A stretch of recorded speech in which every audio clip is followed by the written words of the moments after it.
প্রিয় বন্ধুরা, সবাই কেমন আছো প্লিজ কমেন্ট করে জানিও। আমি ভালো আছি। আজ তোমাদের সাথে একটা ছোট্ট মিনি ব্লগ শেয়ার করতে চলে এলাম। তো এই ভিডিওটা সানডের অর্থাৎ রবিবারে ভিডিওটা তোমাদের সাথে শেয়ার করা হয়নি। রবিবারে সকাল সকাল উঠে ভেবেছিলাম যে একটু মাছের মাথা দিয়ে বাঁধাকপি করব, একটু পোলাও করবো, চিকেন করবো। দেখো এখানে গোবিন্দভোগ চাল এনেছিলাম, কাজু কিশমিশ সবই এনেছিলাম। তো ভাবলাম ফার্স্টে ওই মাছের মাথা দিয়ে বাঁধাকপিটা করি। বাঁধাকপিটা না এখনকার সিজনে বাঁধাকপিটা এত টাইম লাগে।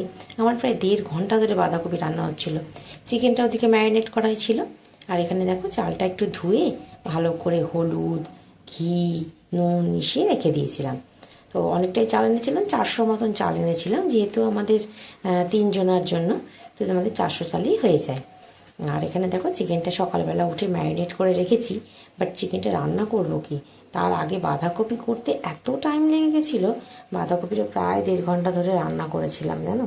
বাঁধাকপিটা মাছের মাথা দিয়ে বাঁধাকপি খেতে খুব ভালো লাগে, তো সেই জন্যই রান্না করেছিলাম বাঁধাকপি। তো দেখো এখানে পোলাওয়ের চালটা হলুদ দিয়ে, ঘি দিয়ে আর একটু সামান্য নুন দিয়ে আমি মেখে কিছুক্ষণ রেখেছিলাম। ওটা ওর ভেতরে যে জলটা ছিল সেটা যাতে শুকিয়ে যায় সেই জন্য প্রায় ওই আধা ঘন্টা মতন ওটাকে মেখে রাখলেই হবে। আর এখানে দেখো চিকেনটা যেটা হয় টমেটো, পেঁয়াজ, আদা রসুন পেস্ট, তার সাথে একটু লঙ্কা, হলুদ, নুন, গরম মশলা, জিরে গুঁড়ো এগুলো দিয়ে ম্যারিনেট করে রেখে দিয়েছিলাম। তোমরা চাইলে দইও দিতে পারো। আমি দই দিই না চিকেন যখন মাখি, দইটা দিই না, কারণ হচ্ছে আমার ছেলে খায়, ওই জন্য সবার জন্য আমি তো একসাথেই বানাই, তো সেই জন্য আমি দইটা দিই না।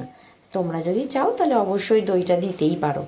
তো দইটা দিলে নাকি আলাদা টেস্ট লাগে। আমি একবার দিয়েছিলাম, বাট আমার খুব একটা ভালো লাগেনি, তো সেই জন্যই আমি দিই না। আর এখানে দেখো পোলাওয়ের চালটা এইভাবে যদি ছড়িয়ে ছড়িয়ে রাখা যায় না, তো এটা এভাবে ছড়িয়ে ছড়িয়ে দিলে এর ভেতরের যে জলটা থাকে, ধোয়ার সময় যে জলটা ছিল সেটা সোক করে যায়, এবং সোক করার পর পোলাওটা রান্না করতে হয়। তো এখানে চিকেনটা রান্না করব বলে চিকেনটা রেডি করেছি, আর ওখানে ডুমো ডুমো করে আলুও কেটে রেখেছি। আর এই যে আমার বাঁধাকপি প্রায় 1.5 ঘন্টা ধরে হচ্ছিল, তখনও শেষ হয়নি। তো তারপরেই চিকেনটা ভাবলাম যে বসিয়ে দেবো, কিন্তু তার আগে ভাবলাম পোলাওটা রান্না করে নিই। তো পোলাওটা যেরকম তোমার ঘিয়ের মধ্যে কাজু কিশমিশটা ভেজে নিয়েছিলাম, আর তারপরে ওর মধ্যে একটু আদা কুচো করে দিয়ে তার মধ্যে ওই পোলাওয়ের চালটা দিয়ে ভালো করে নাড়িয়ে জল দিয়ে দিলাম। পরিমাণ মতো জলটাই পোলাওয়ের ক্ষেত্রে আসল। তো দেখো পোলাওটা আমার রেডি হয়ে গেছে। আর এখানে দেখো চিকেনটাও হচ্ছে। বাঁধাকপিটা মোটামুটিভাবে যাই হোক করে নামিয়ে দিয়েছিলাম, অনেকটা টাইম হয়ে গেছিলো বলে। বাট পোলাও আর চিকেনটা কিন্তু খুব বেশি সময় লাগেনি। তো তারপরেই আমরা একটু বেরিয়েছিলাম মিষ্টি আনতে। তো দেখো এই মিষ্টিগুলো আমরা দোকানে গেছিলাম, তো দোকানেও প্রচুর মিষ্টি ছিল। তোমার সাথে একটু শেয়ার করলাম, মিষ্টি খেতে আমার দারুণ লাগে। তো এই মিষ্টিগুলো ছিল দোকানে, তো মিষ্টি কিনে নিয়ে আমরা তারপর বাড়ি চলে এসেছিলাম। এক জায়গায় যাবো সেই জন্য মিষ্টি কিনতে গেছিলাম। তো যেখানে মিষ্টিগুলো এত সুন্দর। তো যাই হোক ভিডিওটা পুরোটা দেখো। Thank you, by.